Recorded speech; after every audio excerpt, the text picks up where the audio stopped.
بسم اللہ الرحمن الرحیم إن الحمد لله نحمده ونستعينه ونستغفره ونعوذ بالله من شرور أنفسنا ومن سيئات أعمالنا من يهده الله فلا مضل له ومن يضلل فلا هادي له وأشهد أن لا إله إلا الله وحده لا شريك له وأشهد أن محمدا عبده ورسوله يا أيها الذين آمنوا اتقوا الله حق تقاته ولا تموتن إلا وأنتم مسلمون يا أيها الناس اتقوا ربكم الذي خلقكم من نفس واحدة وخلق منها زوجها وبث منهما رجالا كثيرا ونساء واتقوا الله الذي تساءلون به والأرحام إن الله كان عليكم رقيبا يا أيها الذين آمنوا اتقوا الله وقولوا قولا سديدا يصلح لكم أعمالكم ويغفر لكم ذنوبكم ومن يطع الله ورسوله فقد فاز فوزا عظيما أما بعد فإن خير الحديث كتاب الله وخير الهدي هدي محمد صلى الله عليه وسلم وشر الأمور محدثاتها وكل محدثة بدعة وكل بدعة ضلالة وكل ضلالة في النار. قال الله تعالى قاف والقرآن المجيد بل عجبوا أن جاءهم منذر منهم فقال الكافرون هذا شيء عجيب أإذا متنا وكنا ترابا ذلك رجع بعيد قد علمنا ما تنقض الأرض منهم وعندنا كتاب حفيظ بل كذبوا بالحق لما جاءهم فهم في أمر مريج أفلم ينظروا إلى السماء فوقهم كيف بنيناها وزيناها وما لها من فروج والأرض مددناها وألقينا فيها رواسي وأنبتنا فيها من كل زوج بهيج تبصرة وذكرى لكل عبد منيب. معزز حاضرین، صحیح مسلم کی ایک روایت میں ہے ابو ایوب انصاری رضی اللہ تعالیٰ عنہ کہتے ہیں کہ اللہ کے رسول صلی اللہ علیہ وسلم نے ارشاد فرمایا من صام رمضان ثم اتبعه ستا من شوال کان کصیام الدہر. اللہ کے نبی صلی اللہ علیہ وسلم نے ارشاد فرمایا جس میں رمضان کا روزہ رکھا اور اس کے بعد شوال کے 6 روزے رکھا تو گویا کہ اس نے سال بھر یا زمانے بھر روزہ رکھا. ایک دوسری روایت میں ثوبان مولا رسول اللہ صلی اللہ علیہ وسلم بیان کرتے ہیں کہ اللہ کے نبی صلی اللہ علیہ وسلم نے ارشاد فرمایا الحسنۃ بعشر امثالها شهر بعشرة اشہر وستة ایام بشہرین. اللہ کے نبی صلی اللہ علیہ وسلم نے کہا کہ ایک نیکی کا ثواب 10 گنا ہوتا ہے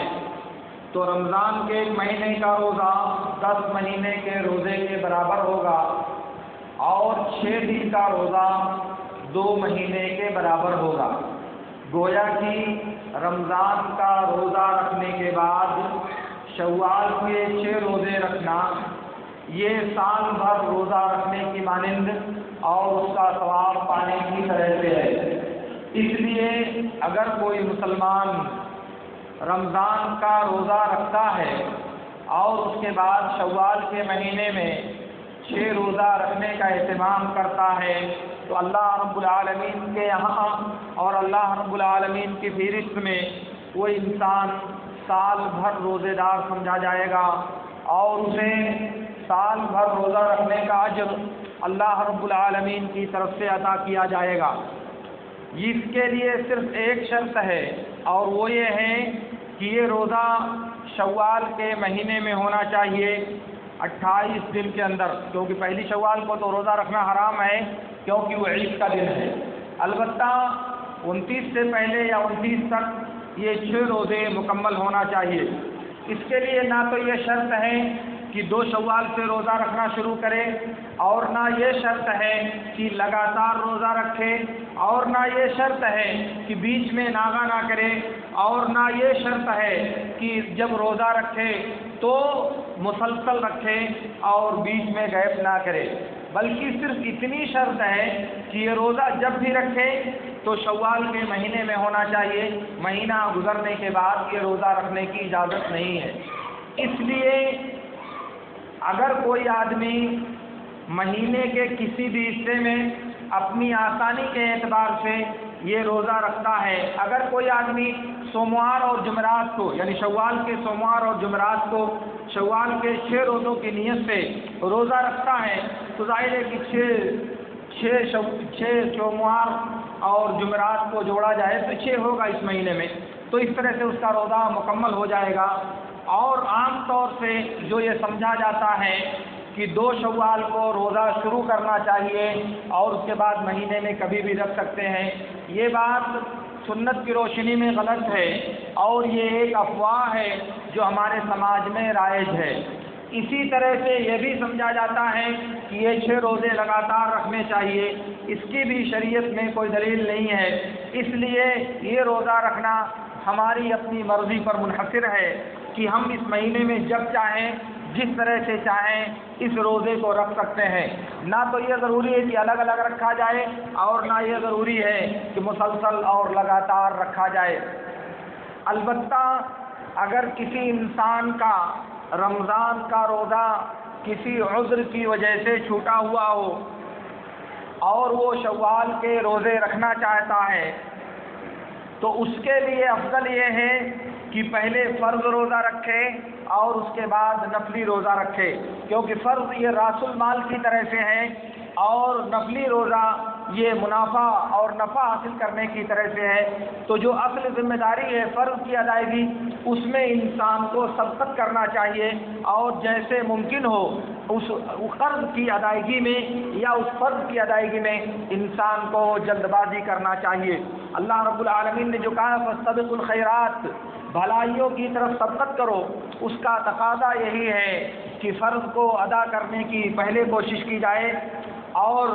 اس کے بعد نفلی روزہ رکھنے کا اہتمام کیا جائے۔ لیکن اگر کوئی آدمی کسی وجہ سے رمضان کے روزے کو مؤخر کرنا چاہتا ہے، کیونکہ اس کے لیے 11 مہینہ قائم ہے، وہ اس بیچ میں کبھی بھی یہ روزہ رکھ سکتا ہے، تو اس کے لیے شوال کے روزے رکھنا جائز ہے، اور رمضان کے روزے وہ بعد میں قضا کر سکتا ہے۔ اس کی سب سے بڑی دلیل بخاری اور مسلم کی وہ روایت ہے جس میں ام المومنین عائشہ رضی اللہ تعالیٰ عنہ کہتی ہیں کانا یکون علیہ صوم من رمضان فما اقضیہ حتی یاتی شوال شغلا برسول اللہ صلی اللہ علیہ وسلم، کہا کہ میرے اوپر رمضان کے روزے کی قضا ہوتی تھی تو میں اسے پورا نہیں کر پاتی تھی، یہاں تک کہ شوال آ جاتا تھا۔ اللہ کے نبی صلی اللہ علیہ وسلم کے ساتھ مشغول ہونے کی وجہ سے میں روزہ نہیں رکھ پاتی تھی، اور یہی دیگر امہات المومنین سے بھی مروی ہے۔ اس کا مطلب یہ ہوا کہ ام المومنین عائشہ رضی اللہ تعالی عنہ رمضان کے چھوٹے ہوئے روزوں کی قضا شعبان میں کرتی تھی۔ اب اگر کوئی آدمی یہ سمجھتا ہے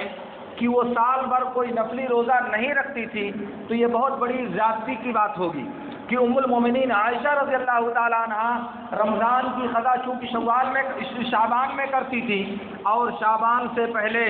اور جو نفلی روزے ہیں ام المومنین ان کا اہتمام نہیں کرتی تھی۔ یہ بات بہت زیادتی کی ہوگی کہ وہ نہ عاشورہ کا روزہ رکھتی تھی، نہ عرفہ کا روزہ رکھتی تھی، نہ سوموار اور جمعرات کا روزہ رکھتی تھی۔ یہ بات ان کے مقام دیانت کے موافق نہیں ہے۔ اس لیے جو لوگ یہ سمجھتے ہیں کہ ام المومنین عائشہ جو شعبان میں قضا کرتی تھی، وہ شعبان کی قضا سے پہلے سال بھر کوئی نفلی روزہ نہیں رکھتی تھی، ان کا یہ سمجھنا ایک تو اس لیے غلط ہے، یہ ام المومنین عائشہ رضی اللہ تعالیٰ عنہ کے ساتھ بہت بدظنی پر مبنی ہے کہ وہ سال بھر کوئی نفلی روزہ نہیں رکھتی تھی شعبان آنے تک، تو ظاہر ہے کہ ایسا تصور نہیں کیا جا سکتا۔ دوسری بات یہ ہے کہ بعض روایتوں میں ام المومنین عائشہ رضی اللہ تعالیٰ عنہ سے بسند صحیح ثابت ہے کہ وہ سال میں عاشورہ اور عرفے کا اور دیگر نوافل کا اہتمام کرتی تھی، تو جب دوسرے نوافل کا وہ اہتمام کرتی تھی، جب ان کو فرصت ملتی تھی تب وہ روزہ رکھتی تھی۔ اس کا مطلب یہ ہوا کہ رمضان کی قضا سے پہلے، رمضان کا روزہ رکھنے سے پہلے ام المومنین عائشہ رضی اللہ تعالی عنہ اللہ کے نبی صلی اللہ علیہ وسلم کی زندگی میں اور اللہ کے نبی صلی اللہ علیہ وسلم کے گھر میں نفلی روزہ رکھنے کا اہتمام کرتی تھی، جس کا سیدھا مطلب یہ ہے کہ روزوں کی قضا چونکہ موسع یعنی کشادہ ہے، شعبان 11 مہینے میں ادا کیا جا سکتا ہے، اس لیے اگر اس سے کے ادا کرنے سے پہلے انسان نفلی روزہ رکھتا ہے تو بظاہر اس میں کوئی حرج نہیں ہے، اور خاص کر کے اس صورت میں جب یہ دیکھا جائے کہ شوال کے 6 روزوں کا وقت بہت تنگ ہے، یعنی اسی ایک مہینے میں اسے رکھنا ہے، اس کی بنسبت رمضان کے روزوں کی قضا کا جو وقت ہے وہ 11 مہینے پر پیدا ہوا ہے اور وہ کشادہ ہے، اس لیے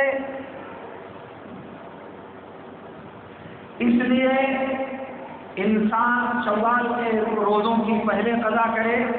اور پھر اس کے بعد رمضان کے روزوں کی قضا کرے، اس میں شرعی اعتبار سے کوئی قباحت نہیں ہے اور ایسا کرنا درست اور جائز ہے۔ البتہ شوال کے یہ روزے لوگ سمجھتے ہیں کہ اس شخص کے لیے ہیں جس نے پورے ماہ کا روزہ رکھا ہو، اگر 1 دن 2 دن 4 دن اس کا روزہ چھوٹ گیا تو لوگ سمجھتے ہیں کہ اس نے رمضان کا روزہ نہیں رکھا، اس لیے وہ کہتے ہیں کہ جس نے رمضان کا روزہ رکھا وہ شوال کے 6 روزے رکھے، تو چونکہ اس آدمی کا 3 روزہ 4 روزہ 2 روزہ چھوٹا ہوا ہے اس لیے اس نے رمضان کا روزہ نہیں رکھا ہے۔ یہ فن کی تجزیہ ہے یا سمجھنے کا انحراف ہے، ورنہ عربی زبان میں جب اس طرح بولا جاتا ہے من صام رمضان یا من قام رمضان، تو اس کا مطلب نہیں ہوتا ہے کہ وہ پوری رات قیام اللیل پڑھے تب اس کو ثواب ملے گا۔ اللہ کے نبی نے کہا کہ من قام رمضان ایمانا واحتسابا، جو ثواب اور ایمان کے ثواب کی نیت اور ایمان کے ساتھ رمضان کی راتوں میں قیام کرے تو اس کے گزرے ہوئے تمام گناہ بخش دیے جائیں گے۔ یا من قام لیلۃ القدر ایمانا واحتسابا غفر له ما تقدم من ذنبه، جو لیلۃ القدر کی رات میں قیام کرے وہ ایمان اور ثواب کی نیت سے تو اس کے گزرے ہوئے تمام گناہ معاف کر دیے جائیں گے۔ تو کیا اس سے یہ سمجھا جائے گا کہ اگر اس نے پوری رات قیام نہیں کیا تو اس کو یہ اجر نہیں ملے گا؟ ظاہر ہے کہ ایسی بات نہیں ہے، بلکہ اس رات میں اگر اس نے قیام کیا جتنا اس کو اللہ تعالیٰ نے توفیق دیا، آدھی رات، ثلث رات، یا اس سے زیادہ یا اس سے کم، جیسا کہ اللہ کے نبی صلی اللہ علیہ وسلم نے کیا تھا کبھی کبھی، تو ظاہر ہے کہ وہ اس اجر کا مستحق ہوگا، حالانکہ اس نے پوری رات قیام نہیں کیا ہے۔ اسی طرح سے جب اللہ کے نبی نے کہا کہ جس نے رمضان کا روزہ رکھا، اگر اس نے رمضان کے زیادہ تر اکثر دنوں کا روزہ رکھا ہے اور چند روزے چھوٹ گئے ہیں تو لغت کے اعتبار سے یہ درست ہے کہنا کہ اس نے رمضان کا روزہ رکھا، اور شریعت کے اعتبار سے بھی یہ درست ہے کیونکہ نبی صلی اللہ علیہ وسلم سے یہ جو رخصت ثابت ہے، یہ جو عذر کی وجہ سے روزہ چھوڑنا ثابت ہے، اس کا مطلب یہ ہے کہ اس نے روزہ رکھنے کے لیے تیار تھا لیکن عذر کی وجہ سے وہ بات رہ گیا، عذر نے اس کو روک دیا، اور جو عذر کی وجہ سے کوئی چیز چھوڑ دیتا ہے وہ پورے اجر میں شریک ہوتا ہے۔ اللہ کے نبی صلی اللہ علیہ وسلم نے ارشاد فرمایا ان فی المدینۃ رجالا ما سرتم مسیرا ولا قطعتم وادیا الا كانوا معكم حبسهم المرض، دوسرا لفظ ہے حبسهم العذر۔ کہاں تم یہاں، وہ تبوک کا واقعہ ہے، کہاں تم کو بھی سفر طے کرتے ہو اور کس وادی کو بھی تم کراس کرتے ہو، ان تمام چیزوں میں وہ لوگ تمہارے ساتھ ہیں جو مدینے میں بیٹھے ہوئے ہیں، کچھ لوگ مدینے میں ہیں وہ تمہارے ساتھ ہیں یہاں تبوک میں، کیوں؟ اس لیے کہ عذر میں بیماری نے ان کو مدینے میں روک رکھا ہے، تو وہ رکے ہوئے ہیں مدینے میں عذر کی وجہ سے، اور ان کو ثواب مل رہا ہے تبوک میں جہاد کرنے کا۔ تو میں کہنا یہ چاہ رہا ہوں کہ وہ مستعد تھا روزہ رکھنے کے لیے، تیار تھا، عذر کی وجہ سے وہ باغ رہ گیا، اس لیے نہیں کہا جائے گا کہ اس نے روزہ نہیں رکھا۔ تیسری بات یہ ہے کہ عربی زبان کا جو قاعدہ ہے کہ اکثریت کے اعتبار سے کسی چیز پر حکم لگایا جاتا ہے، اغلب اور زیادہ تر جو چیز ہوتی ہے اسی کے اعتبار سے شریعت کسی چیز پر کوئی حکم لگاتی ہے۔ تو یہاں اس نے رمضان کا اکثر چونکہ روزہ رکھا ہے، اس لیے عربی لغت کے اعتبار سے اسے کہا جائے گا کہ اس نے رمضان کا روزہ رکھا۔ اس لیے یہ غلط فہمی نہیں ہونی چاہیے کہ نبی صلی اللہ علیہ وسلم نے جب یہ کہا کہ جس نے رمضان کے روزے رکھے اور چونکہ اس نے رمضان کے 2-3 روزے چھوڑ دیے ہیں اس لیے گویا کہ اس نے رمضان کا روزہ نہیں رکھا، یہ سمجھنا غلط ہے، بلکہ جب اس نے اکثر دنوں کا روزہ رکھا تو اس نے رمضان کا روزہ رکھا، اور وہ بھی اس نے جو چھوڑا ہے وہ اللہ کی رخصت اور شریعت کی اجازت سے چھوڑا ہے، کیونکہ اس کے ساتھ عذر تھا۔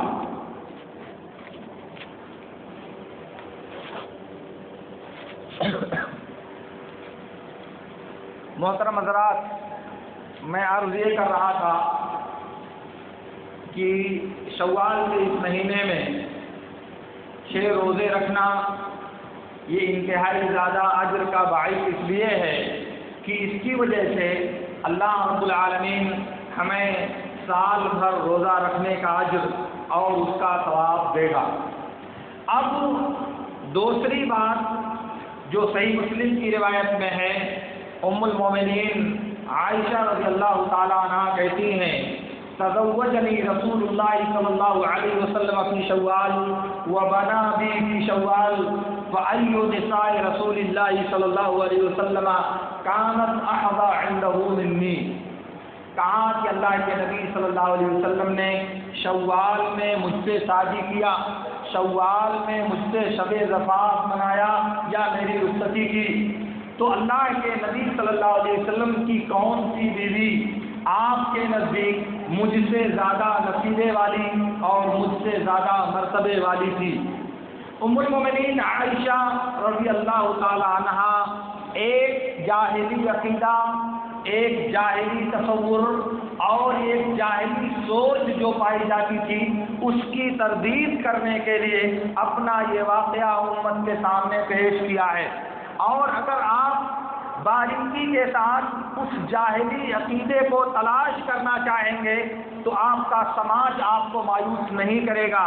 جاہلیت کی وہ بدعقیدگی اور جاہلیت کا وہ غلط عقیدہ جو وہاں پایا جاتا تھا وہ آج ہمارے سماج میں بھی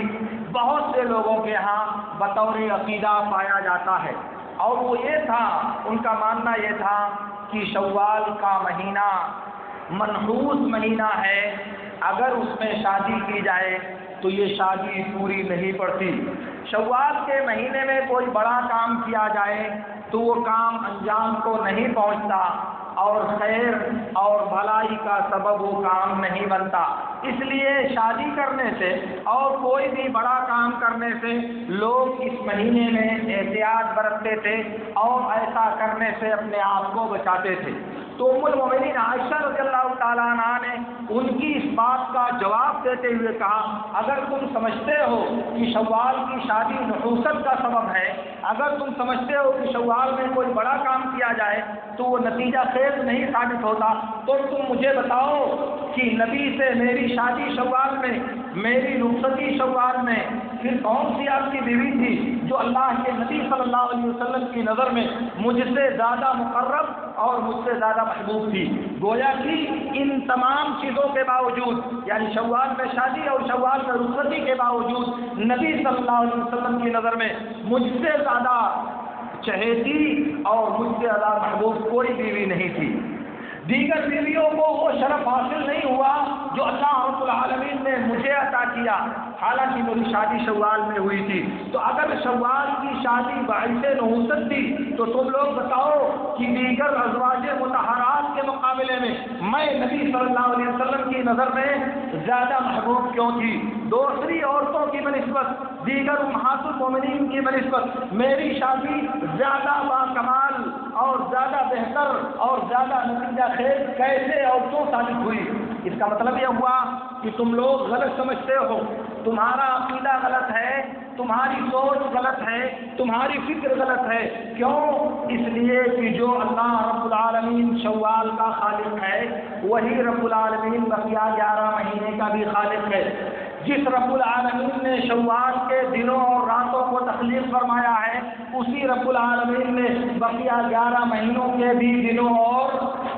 راتوں کو اللہ رب العالمین ہی نے پیدا فرمایا ہے۔ اب اگر اللہ رب العالمین کی خلقت کا کوئی حصہ، اللہ کی مخلوق کا کوئی جزء برکت سے خالی، سعادت سے بے بہرا اور نحوست سے بھرا ہوا ہے تو آپ بتاؤ کہ آپ کے پاس اس کی دلیل کیا ہے؟ اللہ نے 12 مہینے پیدا کیے، اللہ رب العالمین نے ہفتے کے 7 دن بنائے، ان مہینوں میں اور ان دنوں میں بعض دن منحوس ہیں، بعض دن بے برکت ہیں، بعض دن انسان کی تباہی کا سبب ہیں۔ یہ آپ کو پتہ کیسے چلا؟ آپ کو معلوم کیسے ہوا؟ ظاہر ہے کہ یہ رجمن بالغیب ایک گپ والی بات ہے جو انسانوں نے اپنے طور پر فرض کر لیا ہے۔ میں نے دیکھا کہ ہمارے یہاں بھی ایسے لوگ پائے جاتے ہیں کہ سنیچر کو ہم لوگ شادی نہیں کر سکتے، سنیچر کو جو کام ہم لوگ کرتے ہیں وہ پورا نہیں پڑتا، ہم لوگ جمعہ کو کوئی کام نہیں کر سکتے، حتیٰ کی لڑکی کی رخصتی اس کو بھیجنے، اس کے سسرال بھیجنے کا عمل انجام نہیں دے سکتے کیونکہ یہ ہمارے لیے پورا نہیں پڑتا۔ ہم شمار کو یعنی الگ الگ لوگوں کا الگ الگ عقیدہ ہے، لیکن سب اس بارے میں متفق ہیں کہ فلاں دن اگر ہم نے کوئی بڑا کام کیا تو وہ منحوس ہو جائے گا، بے برکت ہو جائے گا، وہ ہماری تباہی کا سامان بن جائے گا۔ آپ مجھے بتائیں جاہلیت کا وہ عقیدہ اور ہمارے لوگوں کا یہ موجودہ عقیدہ، دونوں میں کیا فرق ہے؟ دونوں میں نتیجے کے اعتبار سے کیا فرق کرو گے آپ؟ اس عقیدے کی وجہ سے ایک انسان کفر کے دائرے میں داخل ہو اور ہم وہی عقیدہ رکھیں اور ایمان ہمارا سلامت رہے، یہ دو رخا پن نہیں ہوگا۔ اس لیے میرے دوستوں میں عرض یہ کرنا چاہ رہا ہوں کہ برکت یہ اللہ کی ایک مخلوق ہے، کس چیز کو اس نے بابرکت بنایا ہے اور کس چیز کو بے برکت بنایا ہے اس کا علم اس وقت تک ہم انسانوں کو نہیں ہو سکتا جب تک اللہ رب العالمین خبر نہیں دے گا۔ اس لیے کسی چیز کو مبارک اور برکت والا سمجھنا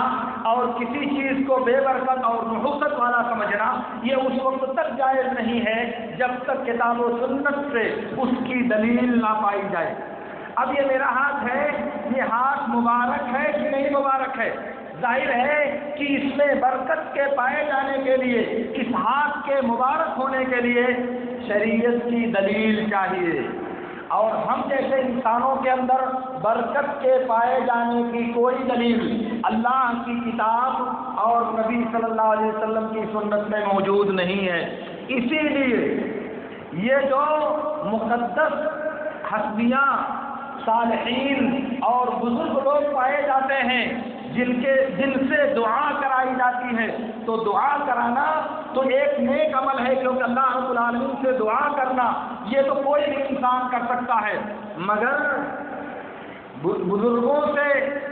بنیاد کی پہلی اینٹ رکھوانا، گھر میں داخل ہونے کے لیے پہلا قدم ان کا داخل کروانا، کسی چیز کو شروع کرنے کے لیے پہلا عمل کھانا ہو، پانی، کوئی بھی چیز بزرگوں کو بلا کر کے ان سے شروع کرانا، اسی کا نام ہے شرک۔ یاد کر لیں آپ، اسی کو کہا جاتا ہے شرک، ایسی چیز میں کسی چیز کو ثابت کرنا جس میں اللہ اور اس کے رسول نے ثابت نہیں کیا ہے۔ کہتے ہیں سنگ بنیاد فلاں مولوی صاحب کے ہاتھ پر رکھا گیا، مولوی صاحب نے اپنے مبارک ہاتھوں سے سنگ بنیاد رکھا، اس گھر میں مولوی صاحب نے پہلے نمبر پر قرآن پڑھا، اس سے گھر آباد ہوا، اس گھر میں داخل ہونے کے لیے پہلے مولوی صاحب سے کروایا گیا۔ یہ کیا ہے؟ مولوی صاحب کون سی چیز ہے؟ یہ جو بزرگ ہستیاں یہ کیا ہیں؟ ان کو تقدس حاصل ہے، ان کو تبرک حاصل ہے، ان کے بارے میں آپ کو علم ہے کہ یہ مبارک ہے؟ اللہ کے نبی، بات میری لمبی ہو رہی ہے، بہر اللہ رب العالمین سے میری دعا ہے کہ اللہ رب العالمین ہمیں ان باتوں کو سمجھنے اور ان پر عمل کرنے کی توفیق عطا فرمائے. وآخر دعوانا ان الحمد للہ رب العالمین. اقول لکم ما تسمعون واستغفر اللہ لی ولکم.